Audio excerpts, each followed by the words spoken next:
Mastering high-performing teams with Kirk Peterson. Weekly insights and expert strategies to help leadership teams become high-performing teams. Nick Dalsano here, joined once again by Kirk Peterson, the Managing Director of Performance Shift. Kirk, I'm going to start with a question. How do you keep your team engaged in a hybrid world? That's a big question. It's a big question. It's a big question. I mean, don't ruin a great pandemic for learning opportunities, I'd say. Yeah. The beautiful thing called COVID, we were gifted that as a learning opportunity, as bad as it was, and especially in Melbourne.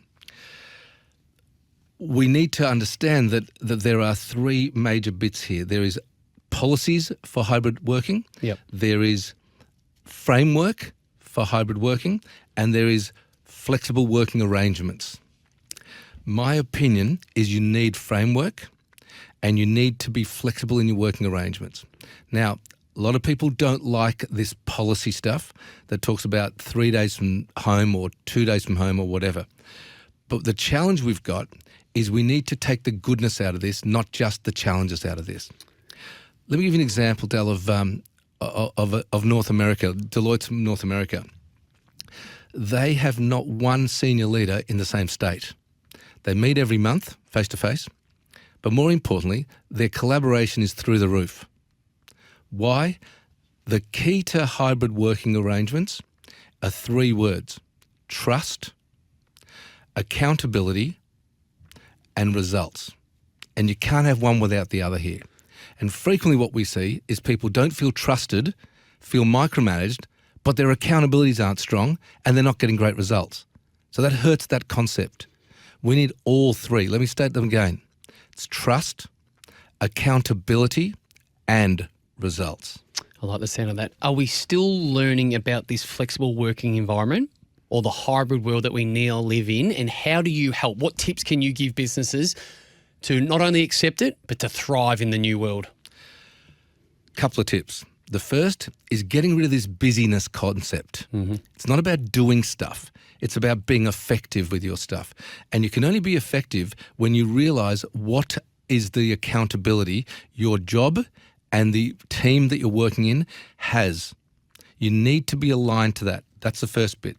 The second thing is, what are the objectives and priorities for your team?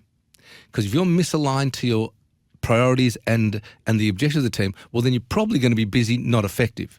So we need to articulate that really clearly and have everyone aligned to that so that then when we check in, not check up, don't check up, check in, and make sure that we're all aligned, then we're likely to be maximising progress, and that builds trust. Oh, I do like the sound of that. A lot to take out of that pandemic. You speak about an opportunity to learn in what was a really, really difficult time, particularly for those living in metropolitan Melbourne where we weren't allowed to do a great deal, but we want to take the learnings out of it. Speaking about learnings, share a quote with us, please. Spend more time praising than criticising. I think a lot of leaders spend too much time criticising and picking holes in things. If you just balance that with authentic, keyword, authentic, genuine praise when they deserve it, not just made up. I do think that is very important for not only a leader, but for anybody managing people in a high-performance environment. I love that. That's all about the hybrid world. Absolutely. And if you don't manage these accountabilities properly, you won't build trust. Fantastic. What have we got to look forward to next week?